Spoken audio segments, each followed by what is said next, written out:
Hi everyone, welcome to Kok Talks, and today I want to talk about leadership. Why? Because I'm sick of it!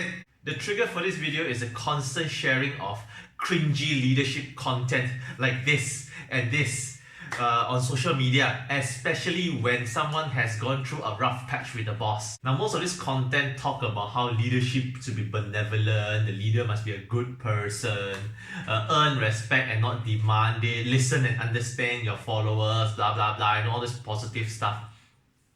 But then to me, those messages are actually very frivolous and has no substance. It doesn't show the full picture of leadership and might mislead you to thinking this is what leadership is about. Take for example this video. I believe this video is one of the most popular leadership videos out there, talking about how an employer should act to his employees and encourage creativity and all. It has reached more than hundreds of millions of views and a lot of shares because it really speaks to the employee, not the employer. Because it shares about their grievances.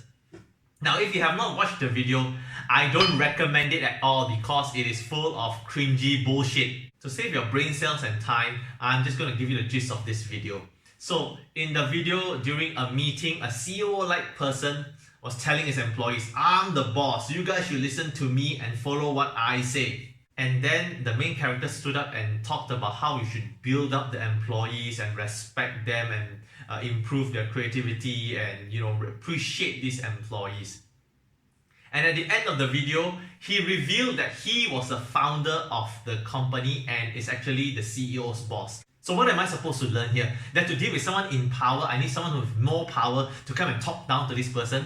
Isn't this a bit ironic that this video is about not bullying your employees with your power, but in the end of the video, the founder and board of director person actually came and talked down to this CEO and had him demoted. Never mind that it is actually illegal to do so. And also, what type of CEO don't know their boss? You're fired. Well, like this video, a lot of these sharings are cringy and stupid. I understand why people like this because it speaks to us employees and it gives us an outlet to be a bit more passive-aggressive towards our boss. Hopefully by sharing this, my boss can see and they will learn a lesson in leadership. In Malaysia, we respect leadership so much that we think of it as a magical trait that if you have, you'll be successful in life. In fact, we respect leadership so much that we are the country with the highest power distance in the world. This means that we revere leadership so much that we are the champion of revering leadership.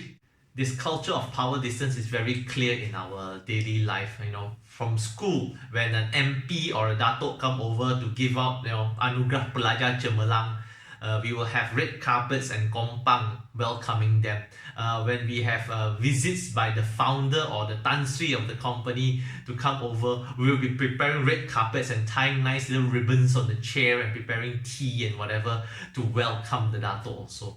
In fact, we rarely actually criticize or comment on these leaders' ideas in front of them. Behind them, belakang cerita, no problem. One of the examples I like to give is the MP, Member of Parliament of my constituent.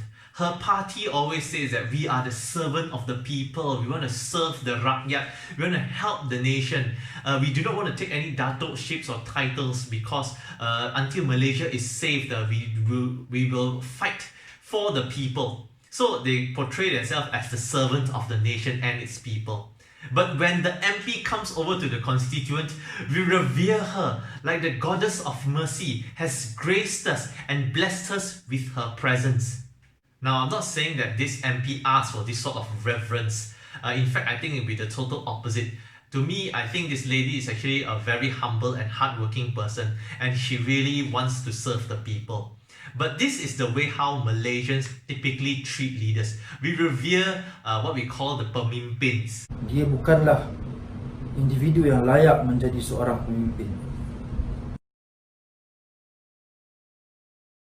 The Malay culture, I believe, teaches respect to elders, rulers, and kings, which extends to leaders. One of the stories that we are taught in school is about Tun Perak and how his son got killed by the son of the Sultan. So how did Tun Perak get vengeance and justice for his son? Instead of telling the king, hey, you killed your son killed my son, maybe he should pay with his life. Instead of that, He's told the people, "It is okay that he killed my son. I forgive him because he's a son of the king. But we will not make him our king."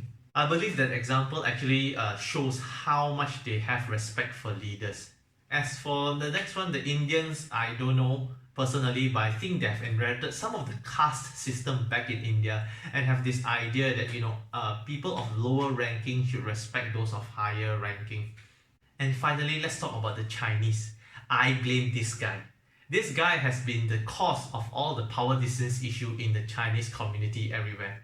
Basically, Confucius has taught generations of Chinese that people should respect the leadership, follow the social hierarchy, and not question the leaders.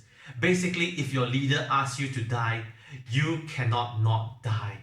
The reverence for kings and leaders in China can be seen in their rise and fall of their Chinese dynasties. In other countries, you see people revolting, and the reason can be very simple: not enough food, I don't like the king and the policies. But in China, no.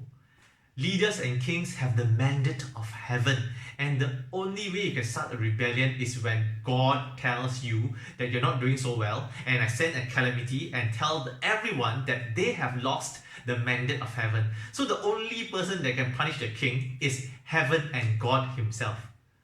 Which is just like that video and I will talk about earlier. So I believe this is how we were taught to respect our leaders from our culture. I think it is also made worse by the British rule of Malaya, because the British also demanded respect from the local people. So with the cultural issue and also the sharings on the internet in mind, I guess what I'm trying to do in this video is just to give my 2 cents on leadership. I believe a lot of the sharings on the internet about leadership are actually muddled because they mix up the what and the how of leadership. So what I'm trying to do here is actually to give my thoughts and try to clarify a bit on the differences between the what and also the how of leadership. So let's start with the what of leadership first. The definition of leadership has been argued quite a bit. Some see it as a noun, as something that you have, while some see it as a verb, as something that you do. To me, I am more of the noun school, where I see it as a person having an influence over someone else to make them do something. Basically, you have the power to make them do something that you want, and I believe that is basically what leadership is about. At this point, you might be asking, Kok Wei, shouldn't a leader be like this? While it is good to have, but I don't think these are the things that define a leader. A leader is defined by the influence they have over others. If you have all these good traits, but you're unable to influence a person to do things the way you want them to, what's the point? For example, if Ryan one day decided to promote a toy and told the kids that watch his channel to cry and whine until they get the toy from their parents are gone, man. So in this case, do you think Ryan acted with the leadership traits that you talked about? No, but did he has influence over all the people who watches his videos? Clearly. It is believed this is how leaders got their followers to do evil things. For example, we got the Nazis and terrorists and also ravers in KLCC.